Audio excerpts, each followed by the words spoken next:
हर हर महादेव। स्वागत है आपका आज की इस वीडियो में। आज हम बात करेंगे कि कैसे आप एसएससी के लिए प्रिपेयर कर सकते हैं। अगर आप ऑलरेडी वर्किंग हैं, अभी जॉब कर रहे हैं, तो आप कैसे प्रिपेयर कर पाएंगे। देखिए, एसएससी सीजीएल का जो एग्ज़ाम है आपको पता होना चाहिए कि वो सितंबर में है प्री, और जहाँ तक होगा दिसंबर में मेंस करवा लिया जाएगा। यानी कि 1 साल का कंप्लीट एग्जामिनेशन प्रोसेस है। 2024 आपको डेडिकेट करना पड़ेगा, ये आपको दिमाग में होना चाहिए। और फेब 2025 में आपका रिज़ल्ट आ जाएगा, यानी कि आपको आपकी ड्रीम जॉब मिल जाएगी जिसके लिए आप प्रिपेयर कर रहे थे। यानी कि 1 साल तो देखिए आपको पूरा डेडिकेट करना पड़ेगा प्रोसेस के लिए। तो ये बात आपको पहले से ही पता होनी चाहिए। ये हमारा बेस है इस वीडियो का, आप दिमाग में बिठाएं इस बात को। देखिए, करंट पोस्ट आपकी क्या है और आपकी ड्रीम पोस्ट क्या है, इसकी अपॉर्चुनिटी कॉस्ट क्या है। अगर आप अपनी ड्रीम पोस्ट के लिए प्रिपेयर करते हैं तो क्या आपको जॉब छोड़नी पड़ेगी? नहीं, देखिए ऐसी कोई ज़रूरत नहीं है आपको जॉब छोड़नी पड़े, लेकिन आपको बेनिफिट बहुत ज़्यादा है। जॉब करते हुए आप अर्न करोगे, आप में कॉन्फिडेंस ज़्यादा होगा, क्योंकि आपके पास हारने को कुछ है नहीं अभी, लेकिन पाने को आपके पास बहुत कुछ है। अगर आप गिर भी जाते हैं, हार भी जाते हैं, तो आपके पास जॉब तो है ही ना। सेल्फ इस्टीम है आपके पास, आपको वो टेंशन नहीं कि घर पे मुझे जवाब देना है, क्योंकि आप तो ऑलरेडी वर्किंग हैं। आप समझ सकते हैं कि आपकी मानसिक स्थिति उन बच्चों से कई गुना बेहतर है जो बच्चे अभी भी प्रोसेस में और स्ट्रगल कर रहे हैं किसी भी जॉब के लिए। ठीक है, आप में वो डर तो नहीं गिर गया तो क्या होगा। तो बेनिफिट आपके पास बहुत ज़्यादा है। और अगर आप 1 नंबर से भी रहे थे ना एग्ज़ाम में, आपका क्लियर नहीं हुआ, तो भी आप बहुत ही बेटर प्लेस पे हैं, क्योंकि आपके अंदर जो पाने की आग है, जो भूख है, वो उन बच्चों से कई गुना ज़्यादा है जो अभी अभी प्रोसेस में आए हैं। तो देखिए, 9 to 5 आपके वर्किंग आवर्स रहेंगे। आप CHSL से सेलेक्ट हैं, MTS से हैं, या कोई अदर एग्ज़ाम आपने दे रखा है, तो 9 से 5 तो आपके वर्किंग आवर्स रहेंगे। ये मान के चल रहे हो आप किसी भी गवर्नमेंट जॉब में हैं तो, या अगर आप कोई और भी जॉब कर रहे हैं तो ये तो वर्किंग आवर्स होते हैं। और मैं इतना भी समझती हूँ कि किसी भी ऑफिस में ऐसा तो है नहीं कि सारे के सारे घंटे काम चलता है, कुछ फ्री टाइम भी आपके पास होगा। तो उस फ्री टाइम में हम जीके इंग्लिश कर सकते हैं आराम से, क्योंकि जीके इंग्लिश जो है ना, उसको कॉन्टीन्यूटी की आवश्यकता नहीं होती है। वो कॉन्टीन्यूटी वाला प्रिंसिपल यहाँ अप्लाई नहीं होगा। यानी कि अभी 10 क्वेश्चन आप जीके के पढ़े, 5 मिनट बाद 10 क्वेश्चन और पढ़ लेना। लेकिन मैथ्स और रीजनिंग में आप ऐसा नहीं कर सकते हैं, क्योंकि मैथ्स और रीजनिंग में क्वेश्चन सोल्व करने पड़ते हैं, आपको कॉन्टीन्यूटी मेंटेन करके रखनी पड़ती है। चलिए, ये बात तो हम बाद में करेंगे। सबसे पहले देखिए, 9 से 5 आपके वर्किंग आवर्स हैं, और 5 से 8 मैं मान के चलती हूँ कि शाम को आपको ट्रैवलिंग टाइम रहेगा, डिनर भी करेंगे, रेस्ट भी करेंगे। इन 3 घंटे में आप थोड़ी एडजस्टमेंट कर लेना। हो सकता है कि आपको 8 की बजाय 9 भी बज जाएँ इस टाइम में, और थोड़ा सा एक्सीड हो जाए, पर मैं मान के चलूँगी अब 8 बजे तक 3 घंटे के अंदर अपना ट्रैवलिंग, डिनर, रेस्ट सब चीज़ें आप कंप्लीट कर लेंगे। थोड़ा एडजस्ट आपको करना पड़ेगा।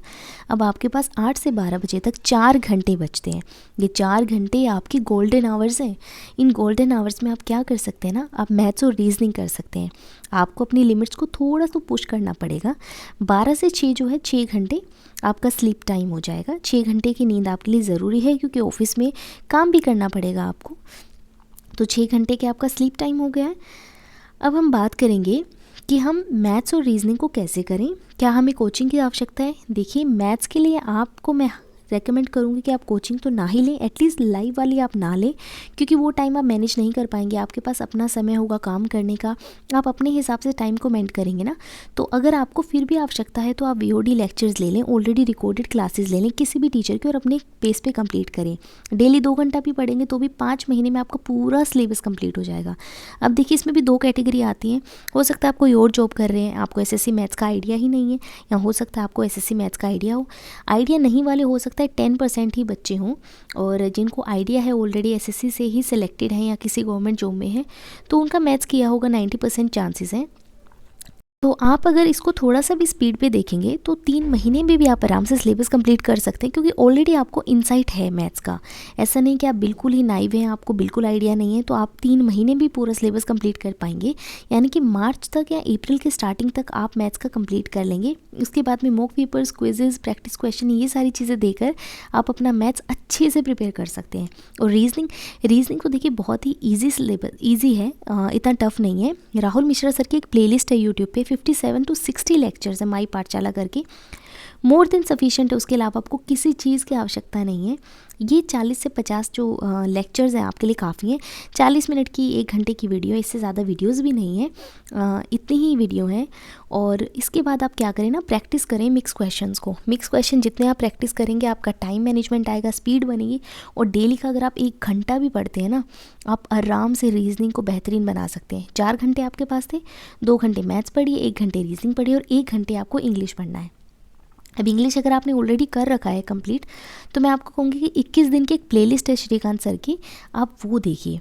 21 दिन की प्लेलिस्ट डाल रखी है, उसमें 21 दिन में सर ने पूरा का पूरा बेसिक से एडवांस तक आपको इंग्लिश करवा रखा है। प्रैक्टिस क्वेश्चन, क्विजेस, वोकैब, ये सारी चीज़ें भी उसमें इन्वॉल्व हैं, आप वो करना। और अगर आपने नहीं कर रखा है इंग्लिश, आप कहेंगे देखिए यार किया तो था लेकिन कॉन्फिडेंस नहीं अभी उतना, तो आप नीतू सिंह वॉल्यूम 1 उठाइए। 15 चैप्टर ग्रामर के हैं, 1-1 घंटा पढ़ के भी 45 दिन में पूरा कंप्लीट हो जाएगा। फिर बचता है हमारे पास vocab, phrasal verb, idiom phrases, antonyms synonyms, one word substitution, ये सारी जो चीज़ें हैं ना, ये सभी चीज़ों में इंक्लूडेड है। तो ये आप ऑफिस आवर्स में कंप्लीट कर सकते हैं। डेली टारगेट आप सेट कीजिए कि 30 वोकैब करनी है, 20 वन वर्ड सब्स्टिट्यूशन करनी है, 20 इडियम फ्रेजेस करते हैं। जब भी फ्री हो आप एक सेट लगा लो इनका, आराम से पढ़ते रहें। अगर आप थोड़ा सा भी अपनी लिमिट्स को पुश करते हैं ना, आप आराम से कर लेंगे। बुक्स तो देखिए मैं रेकमेंड नहीं करूँगी कि आप किसी भी मिनिस्ट्री में या अपने ऑफिस में लेकर जाएं, क्योंकि सबके कान खड़े हो जाते हैं। और फिर मैं नहीं चाहती कि आप कोई चीज़ पूरी होने से पहले सबको बताएं कि आप किसी एग्ज़ाम की प्रिपरेशन कर रहे हैं। तो आप फ़ोन से PDFs वगैरह ही पढ़ना, और ज़्यादा किसी को मत बताना कि आप अभी अपग्रेड करने के लिए प्रिपेयर कर रहे हैं। ऐसा बोलते हैं, नहीं बताना चाहिए। घर पे आप 1 घंटा पढ़ना, ग्रामर प्रैक्टिस करना। 5 दिन की तो बात है, सैटरडे संडे तो आपका ऑफ ही रहेगा। तो उसमें क्या करना ना, मॉक पेपर देना, एनालिसिस करना, मैथ्स के चैप्टर वाइज आप ना प्रीवियस ईयर क्वेश्चन के जो सोल्व वीडियोस है ना वो कंप्लीट कर लेना, उनके नोट्स बना लेना, एक तिलस्मी नोटबुक बनाना। जो जो क्वेश्चन इंपॉर्टेंट है, प्रीवियस ईयर क्वेश्चन बहुत हेल्प करते हैं। और जो सोल्व वीडियोज़ रहती है ना, उनसे हमें पता चलता है कि टीचर किस तरीके से सोल्व करवाता है, तो वो बहुत हेल्पफुल रहता है। यानी कि 10 घंटे भी आप सैटरडे संडे पढ़ेंगे तो 20 घंटे हो जाते हैं हमारे पास। प्लान करना है, उनको टारगेट बनाना है और फिर कंप्लीट करना है। अब इन 20 घंटे में से अगर आप 4 घंटे भी जीके को दोगे ना, तो क्रैश कोर्स की वीडियोस डली हुई है यूट्यूब के ऊपर, कोई भी चैनल आप देख लेना, उन वीडियोस को कंप्लीट करना, वहाँ के नोट्स आप बना लेना। और बाकी अगर आपको फिर भी नोट्स की आवश्यकता है तो आप टेलीग्राम ज्वाइन कर लो। मैं टेलीग्राम पे आपको सारी जो बुक है, बुक हाई पब्लिकेशन की बहुत ही प्यारी बुक है, उसके सारे नोट्स आपको PDF अपलोड करके देती हूँ। वरना आप क्या करें ना, जीके के लिए आप टारगेट स्टडी को ज्वाइन कर लें। हमारी टारगेट स्टडी तो चल ही रही है, 35 to 37 डेज़ हो चुके हैं, उसको ज्वाइन करें। डेली का 1 घंटा 2 घंटे का टारगेट रहता है।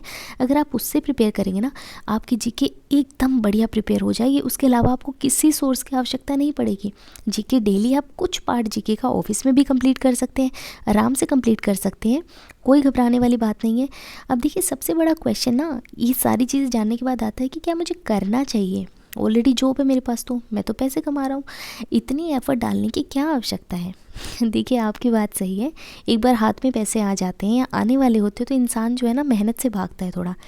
तो देखिए मैं आपसे कहूँगी बिल्कुल आपको करना चाहिए, क्योंकि आपकी बिल्कुल राइट एज है अभी पढ़ने वाली। आप अपने लेवल को अपग्रेड कर सकते हैं। हो सकता है आप करंट जॉब में हैं, 40-50 हज़ार कमा रहे हैं, 35 हज़ार कमा रहे हैं, लेकिन अगर एक बार आप सीजीएल के थ्रू अपनी ड्रीम पोस्ट ले लेंगे ना, 75,000 तक आप अर्न कर सकते हैं 1 महीने का। और 1 साल की ही तो बात है, 1 साल ज़्यादा नहीं है। 4-4 घंटे ही आपको पढ़ना है, ऐसा भी नहीं कि पूरा दिन आपको बुक लेके बैठा रहना है। और आपकी ग्रोथ सैलरी 1 लाख तक चली जाएगी। आप समझ रहे, 1 साल में आप इतना अपग्रेड कर लेंगे, प्लस आपको खुद भी अच्छा लगेगा। इसके बाद देखिए अभी ही पॉसिबल है।